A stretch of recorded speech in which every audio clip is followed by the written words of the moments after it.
Good afternoon. It's Friday, April 24th, 2020. I'm learning that the less I am in control, the more room there is for God to be in control. I want to look at three biblical examples of injustices being inflicted upon God's people. Each time, God's people were at the mercy and whim of other powerful people, yet God was in control. The first example is Daniel in the lion's den. The jealous administrators in Darius's kingdom wanted to usurp Daniel's place of security and authority. They made it illegal to pray. Well, Daniel prayed anyway. The king had no choice but to sentence him according to the new ridiculous law. And then Daniel was thrown into the lion's den. Daniel chapter 6, verses 19 to 23 in the New Living Translation, second edition, says, "Very early the next morning, the king got up and hurried out to the lion's den. When he got there, he called out in anguish, 'Daniel, servant of the living God, was your God whom you serve so faithfully able to rescue you from the lions?' Daniel answered, 'Long live the king. My God sent his angel to shut the lions' mouths so that they would not hurt me, for I have been found innocent in his sight.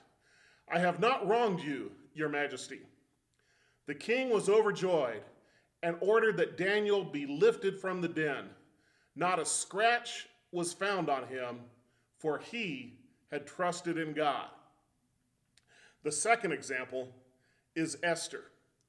Queen Esther was a young Jewish maiden chosen as the queen in Persia to King Xerxes when Haman planned to annihilate and exterminate the Jews.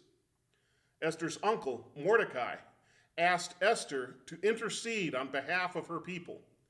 She was afraid because although she was queen, she had extremely limited power and ability to address the king. In Esther chapter 4, verses 13 to 17, Mordecai sent his reply to Esther.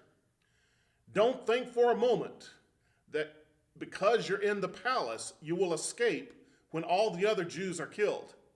If you keep quiet at a time like this, deliverance and relief for the Jews will arrive from some other place, but you and your relatives will die.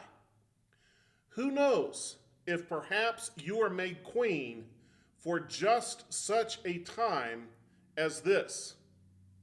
Then Esther sent this reply to Mordecai. "Go and gather together all the Jews of Susa and fast for me. Do not eat or drink for 3 days, night or day. My maids and I will do the same. And then, though it is against the law, I will go in to see the king. If I must die, I must die." So Mordecai went away and did everything as Esther had ordered him to. Esther appealed to the king. Haman's treachery was exposed, and Haman received his just rewards, and the Jewish people were saved. Beautiful story. But the most shining example is our Lord Jesus Christ. He lived a completely sinless life, but because of the jealousy of the chief priests, the leaders of the Jerusalem temple, the Pharisees and the Sadducees, he was arrested, turned over to the Romans, beaten, whipped, and crucified. Yet, this was God's plan for our redemption. The Apostle Paul taught the church in Rome in Romans chapter 5, verses 6 through 11. "When we were utterly helpless, Christ came at just the right time and died for us sinners. Now, most people would not be willing to die for an upright person, although someone might perhaps be willing to die for a person who is especially good. But God showed his great love for us by sending Christ to die for us while we were still sinners. And since we have been made right in God's sight by the blood of Christ, he will certainly save us from God's condemnation. For since our friendship with God was restored by the death of his Son while we were still his enemies, we will certainly be saved through the life of his Son. So now we can rejoice in our wonderful new relationship with God because our Lord Jesus Christ has made us friends of God.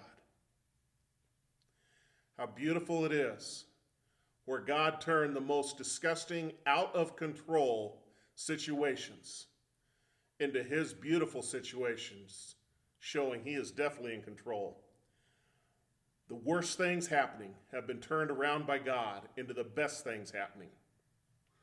But you know, if I keep sticking my head into the sack of despair and the bucket of self-pity, I will not see the wonderful things God, who is in marvelous control, is doing. I would like to thank this week's special guest, Herkimer Bear, for his insightful wisdom and insight. May God bless you, and may you have a wonderful week.